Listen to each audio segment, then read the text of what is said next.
Hey everyone, Tony D with what would we call this? I guess we'd call it a hot take. This one is on comic book distribution and how I propose to do a new model of distribution apart from what has gone before. So, um, the problem with distribution in the United States, as I see it, is this: comic books being non-returnable saved comics, but it also doomed them because part of the bubble that was created around comic books was partly due to the non-returnable basis of comics. And what I mean by that is this: because comic books were non-returnable, it made comic book stores antsy about ordering anything that wasn't popular or perceived as popular. So when the direct market started, the only thing popular really were superheroes. There were still some other books around. There were still a few westerns and other kind of books on the fringes, but they were going out, and superheroes were dominating the landscape. I think that was mostly or partly due to the fact that the moon landing really drove sort of the interest in science fiction, and there was still a readership in comics that was closely connected to the sci-fi sort of nerd world, and those two were pretty overlapped. So, guys who read comics also read sci-fi novels or watched sci-fi movies. Certainly by the time you hit the 70s, late 70s, when I got into it, that was the case. You read comics, you went to see Star Wars, you saw Star Trek on the old reruns, and you read, paperback novels with these similar themes. And sometimes in the novels it would be superpowers, but more often than not it was sci-fi, high sci-fi and fantasy, sort of headier stuff. And some of that would trickle down into comics and back and forth.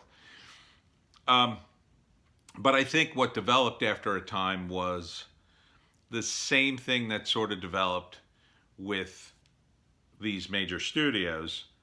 With the major studios, it became more obvious that these guys didn't need to make money. With the early days of the direct market, it sort of insulated them from the fans one degree. So, yes, there were plenty of fans, especially early on, who were reading, and you can kind of judge the readership. But then there were the comic book stores in between who would ramp up and order more comics for the collectible market and for people who had missed issues and whatnot. And that collectability market started to grow. By the time I got into comics in the, guess it was the early 80s, I got in like a lot of kids did. I heard, oh, you can make a lot of money buying and selling comics. They're worth money, and then you get to read them. So I went out and said, ooh, that's a good idea. I'm going to buy some of these comics, because I had read comics, but I hadn't collected comics. So I started buying them initially for that reason. Now I got pulled into the stories, but initially I bought the first mini-series I bought thinking I would make money on it was Gem, Son of Saturn, which was this terrible mini-series I bought, which was tied into Superman somehow. And it was bad. It was bad. I hated reading it, but I bought all 12 issues because I thought, well, after I buy this, I'll sell it and I'll get my money back. Yeah, right. Anybody want to buy Gem, Son of Saturn from me? I think I still have it somewhere. But that created this sort of bubble in the market. It wasn't the bubble at first. It was just this small little bump of extra orders that people bought.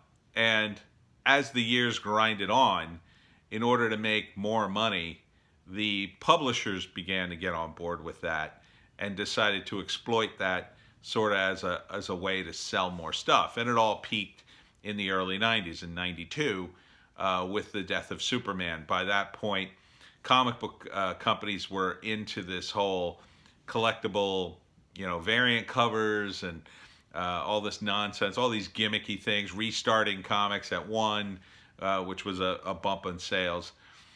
And everybody was opening a comic book store. The values were shooting through the roof, but that cycle crashed. It was like the stock market crash in comics. And by 93, end of 93 into 94, the whole thing collapsed.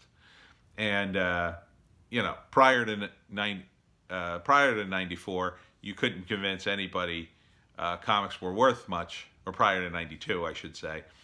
After 94, you couldn't convince comic books were worthless, even though at that point they were. Comic books were worthless in 94.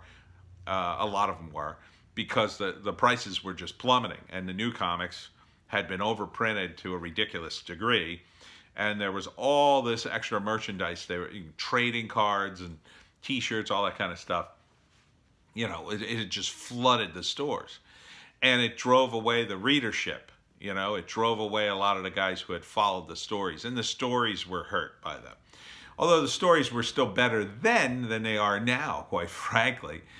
But that trend, even though the comic book industry survived that and started to come back in the late 90s, the trend continued to pump up sales. Comic book publishers continued to pump up sales, even as they were losing market share to the internet and video games and things like that. They continued to artificially pump things full of air just to get money out of the comic book stores. And the trend of comic book stores closing started probably 2 decades ago. So probably started in the 2000s. It definitely started in 94 when things bust, but then it came back a little. But after that initial sort of comeback, it started to go down, down, down, down, down. One of the reasons was webcomics, the digital market, if you could call it that. And webcomics allowed people to read all this cool stuff. And it also started the brain drain, or the talent drain, from the world of comics. Because if you could do your own thing online, why would you work for a company that was going to own everything and make movies and take that all away from you? And then comic book creators started making some money in the movies and blah blah blah. The rest is history.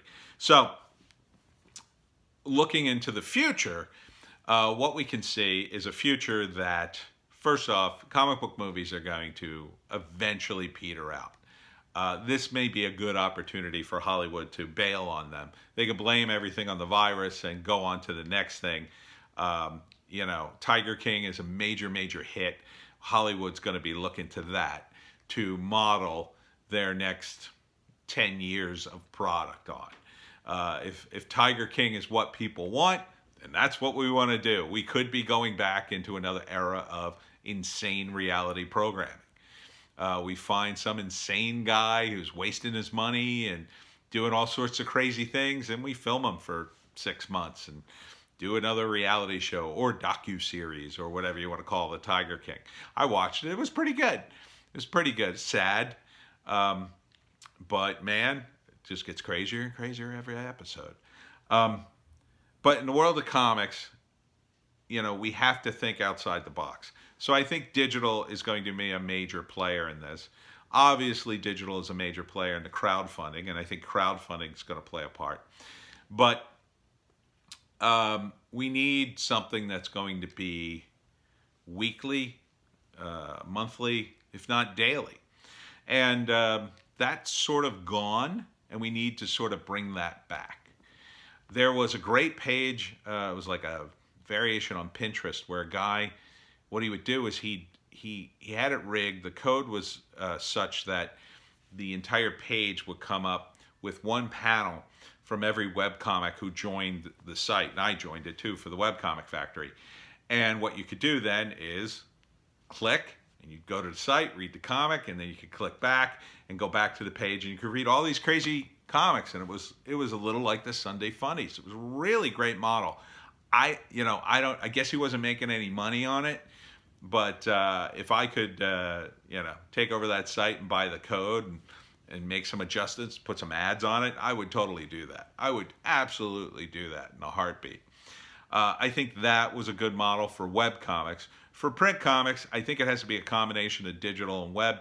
I think you're going to need, a situation where you have content during the regular days, and then maybe you build to a paper comic, which you get people to buy, or you do a web comic and then get people to buy the collection with new material. The key is it always has to be new material. Content is king. Everybody's got different models in the world of web comics, and I think that's what we're headed towards. I don't think the crowdfunding is a sustainable model, because I think a lot of the big creators will go to crowdfunding, and some of that will work. And that's very multimedia too. Don't get me wrong. I mean, the fact that you can go on and get a sketch and get a trading card and get all these interesting tiered things is really cool. I like it. But I think there also has to be, I think there's room for like a bigger entity to come in and kind of like umbrella some of this stuff. I don't like the big webcomic sites. I feel like they're not the answer. A lot of them I don't go to. I don't like the interfaces on a lot of them. But I think some of these, web rings, I guess you'd call them. Nah, not really. That's something else. But there are these umbrella organizations that have emerged in webcomics in order to sort of pool their resources and hits in order to get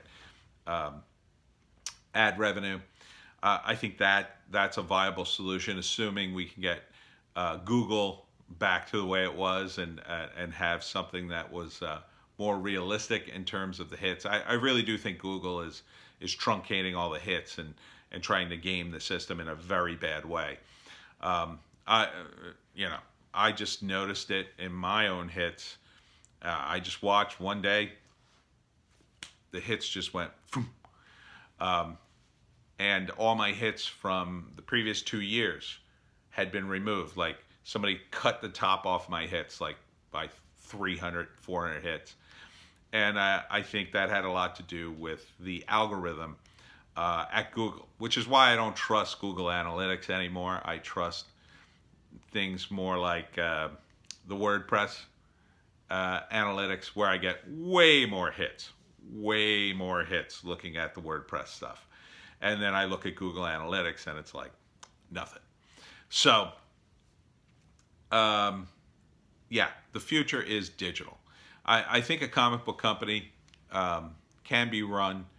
I think it would go something like this. If you had big capital, big money, 3 years of capital, I would need about 2 to 3 years.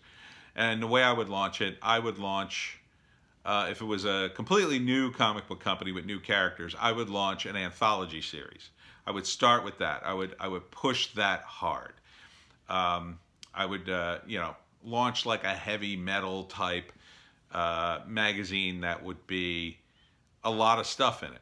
I want 100 to 200 pages an issue for like $5. And the goal would be to build up a readership and build up enough of a fan base. Once I saw something that became popular enough to get its own spin-off, start spinning it off on its titles based on what the fans wanted. And I do that, and then build up, the single issues. Once you found the ones you wanted, then it would be about promoting the single titles and keeping the anthology going. It's tough to keep books going. It's really a lost leader, but you'd have to monetize the library, probably by doing the paper stuff and doing it online, selling memberships to certain things and sort of doing a crowdfunding, but on a bigger scale, like on a web comic website scale, where in the webcomic factory we have, over the 10 years, we have 34 projects right now. Some are finished, some are unfinished, some are continuing, and that's a library to draw from. Monetizing that into books, you know, merchandise and other things like that is the way to go. You just need big enough hits and enough money to advertise, I think, to make it work. And you need, stuff that appeals to. You need some stuff that appeals to a general audience. It doesn't all have to be general audience, but a lot of it should be. And you need to get into regular stores like Walmart and drugstores, CVS, like that. And, get on the magazine rack, do digest size, and have a team of people, constantly promoting on social media to get people to buy. And you want to get people to buy the comic and buy their stuff. So I think an avenue to that is also through television. If a studio has a comic division that makes sense. I think the major two, they don't have a comic division that makes sense. They have a comic division and they kind of can't run it. They're not running it like a publishing house. They're running it like, hey, let's throw stuff against the wall and see what sticks. They need to run it to make money. They need to run it like publishers run it. They need to run it closer to books than television. It just doesn't work otherwise. And that's very tough when you're in a big corporate division. You don't make the most money in the room. They tend not to listen to you. But it's R&D for the future. And it's IPs that you can use. And you need to create a lot of IPs. A lot of IPs. The fact that Marvel came out with the New Warriors, they were at least new characters. I'll give them that. They were terrible new characters, but at least they were new. But if that was like, 6 new characters out of 100 they created that year, I'm sure some of those characters would have worked. And the best part about it is they could have just created these new characters alongside the old characters. And everybody would have been fine with that. But to launch them and then use them to supplant the old characters, they're just shooting themselves in the foot. Oh, low power, which means I've gone on too long. So I should wrap this up. So the future of comics, as I see, is a combination of digital and print, with an emphasis on monetizing the digital and leveraging that. But we also have to look to all the mediums in order to integrate them to make them work. I think the one-man creator model does work very well, but I think there is room for an umbrella organization of some kind that caters to that creator without buying out the creator. So I think that can work too. I think there are a lot of models that can work, but it needs capital. That's what it needs. It needs capital. And speaking of models that work or don't work, depending on your view, check me and CB out on our live stream tonight at 8:30 p.m. We're going to be talking about webcomics, especially the Webcomic Factory for the 10-year anniversary. It's going to be all webcomics, so if you have any questions, you're thinking of making a webcomic, that's the time to ask us live, 8:30 tonight. So I hope to see you there.